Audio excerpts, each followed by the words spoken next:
নমস্কার, মঙ্গলম ভবতু। আমি ডক্টর সঞ্জয় শাস্ত্রী। আজকে বলবো পোগরাজ নিয়ে।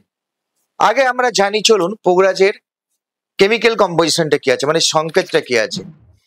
Al2SiO4 FOH হোল 2, এটা হচ্ছে পোগরাজের সংকেত। মানে কি কি পেলাম আমরা পোগরাজের মধ্যে? অ্যালুমিনিয়াম পেলাম, ফ্লোরিন পেলাম, এবং তার সাথে কি পেলাম?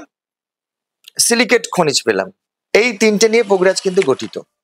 পোগরাজের পড়লে আমরা যে গ্রহের নেগেটিভ প্রভাবের জন্য পোগরাজটিকে পড়ি সেটা হচ্ছে বৃহস্পতি।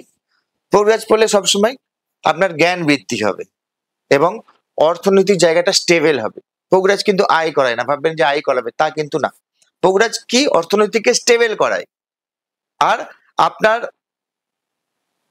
ভুল ভ্রান্তি, কোনো সময় আপনি ভুলভাল জায়গায় ভুলভাল কাজ করে বসেন, এবং নলেজ শেয়ার করা, আপনি কারোর সঙ্গে নলেজ ঠিকঠাকভাবে শেয়ার করতে পারছেন, আপনি প্রচুর নলেজের অধিকারী, কিন্তু আপনার নলেজ অ্যাপ্লিকেশন নেই ঠিকঠাক মতো, সেখানে কিন্তু পোগরাজ অবশ্যই ধারণ করবেন।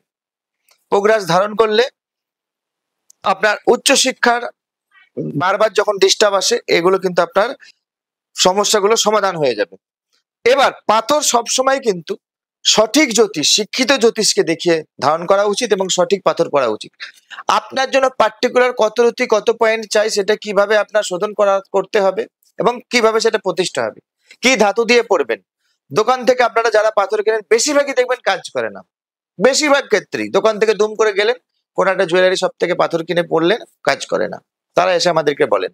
অবশ্যই জ্যোতিষ আপনি যখন আমাকে দেখাচ্ছেন, আমি যখন আপনাকে দিচ্ছি, আমি তো আপনার বডি ওয়েট, হাইট, আপনার কালার আপনার বৃহস্পতির কতটা ডিগ্রি আপনি পেয়েছে, সেই অনুযায়ী আমি কিন্তু কাটিং করে যে কম্পোজিশন গুলো আপনাকে বললাম, কাটিং করে কতটা রতি আপনাকে দেব, বা তার সঙ্গে কতটা পয়েন্ট এক্সট্রা দেবো, বা কি কাটিং এ দেবো, সেটা ওভাল কাটিং এ দেবো নাকি চৌকো কাটিং এ দেবো, স্কোয়ার কাটিং এ দেবো নাকি ত্রিভুজ কাটিং এ দেবো, সেটা আমি ঠিক করব। তবেই আপনার যে সমস্যাটা সমাধানগুলো হবে, না হলে কিন্তু বেকার পয়সা খরচ হবে, পাথর কোনো কাজে আসবে না।